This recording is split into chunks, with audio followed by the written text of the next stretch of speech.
Good morning, Albert. How are you? Good morning, guys. How we doing? You know how we're doing. It's euphoric. We just we sobered up from Vegas finally, and so here we are, a 2-2 ball club. How about that, Cap? The Bears were able to pull the nose up on the season going into the bye. Yeah, Albert, they won't win games allowing 240 yards rushing and only running for 70 on 25 carries. But they did. But somehow, some way, Yeah. they found a way to win a game. What's your take on the 2-2 beloved? I mean, I think like you're starting to see the identity of the team come through, and look, like I think, being able to get like to win a game when you don't have your A game, I think is something that isn't. Don't sneeze at that. I guess is kind of what I'm getting at, because I think a lot of things went wrong in that Raider game. They're on the road.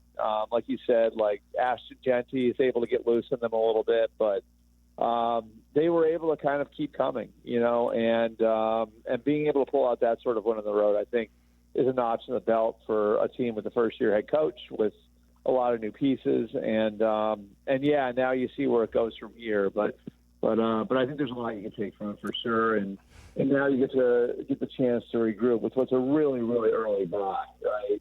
And a big game on the other side of it with Washington on Monday night. Albert, you would never know that the Raiders were in Oakland and Los Angeles once upon a time. I mean, we were all around that city, Cap and I, and like there's Raider signs everywhere. But you guys were there. But McCarran Airport, where is that on the Breer rankings? I actually don't mind it. I think it's fine. I would say there's a lot of like. All right, so there are a few things like I like that are important to me. One is like where the rental car center is, which in Vegas is a huge problem, right? Like, so the rental car center in Vegas is like, it feels like it's in like Utah. So that's a bit of an issue, but like food options is a big piece of it, right? And there's plenty of food options. So if you have to go to the airport early for whatever reason, you can sit down and get a drink and something to eat, and that's good. And like, I also think one thing that would downgrade a play, as far as I'm concerned at least, like one thing that's a big downgrade is if like it's hard to navigate the airport. Like if you are in one terminal and then you need to be in another terminal for some reason, and it's just, and I don't like feel like, I mean, McCarran's got the trains and everything else. I feel like it's relatively easy to navigate. So I haven't been there a ton. It's not like Detroit I've been through a million times. Atlanta I've been through a million times. So I don't have as much experience because it hasn't been an NFL city for that long, and it's not a connecting airport. But I don't think it's bad. I wouldn't put it like there with like, the seven circles of hell, like Philly, Newark. What else is really bad? I mean, you guys can name them. There are a few. O'Hare is very awful. As I've discussed with you guys. I mean, O'Hare to me is like difficult to navigate. Food options aren't great. The rental car situation's a disaster, just in every different way. And I'm sorry, I got the UPS guy at my door. We have 2 dogs now, by the way. Yeah, I have 3, so I've been there, Albert. I absolutely get it. So yeah, but like, and then on top of that, O'Hare is the traffic around O'Hare. I'm sure, like LA and DC get a lot of notoriety for their bad traffic. The traffic around O'Hare is probably some of the worst traffic in America. I've never been through there when it's clear. Would you guys agree with that? Yes. Go ahead. Tell them, Cap. Tell them how great the traffic is at O'Hare. I don't have any problems with O'Hare. I like O'Hare. Go ahead. It's close to my house. I'm good. No, but am I not? Do I just have like horrible luck? Yes. Oh, that's a lie. Don't do that to Albert. Go ahead and ask your football question. I mean, seriously, I have never driven like I've driven by O'Hare at like 11 p.m. and it's the traffic's still awful. I don't know what it is about that part of Chicago. Chicago traffic is like bad, and I come and like trust me, like it takes one to know one, right? Like I come from like Boston traffic is god awful too, but Chicago is underrated for the bad traffic you guys have. Yeah, we do have some bad traffic coming into downtown and all that. But, all right, let me ask you a question. We've been having this debate here We've got a couple of Bengals fans on the other side of the glass, apparently, and they're talking about the Bengals should go give up draft capital and trade for a quarterback because Jake Browning doesn't look good. Totally agree. Are the Bengals really willing to give up draft capital to go get, I don't know, Russell Wilson, Jameis Winston, or some other guy who's on the scrap heap, knowing they're going to get Burrow back, and they're probably not going to last in the playoff race? I think, this is a situation that requires a team to be very honest with itself. And I think if you're Cincinnati, you have to sit there and you have to look at it. You have to say, we're 2-2 right now. What's the likelihood? And I've circled this date, December 14th. They play the Ravens. That's 13 games in, so that's their 14th game, right? Mm-hmm. Can we get to 7-6? Can we be at 7-6 on December 14th? And if you look at their schedule, you could actually say yes, they can get there. So then the second question, so do you have the team to do it? Has the defense come far enough? Do you think there's potential under Al Golden to continue to progress defensively?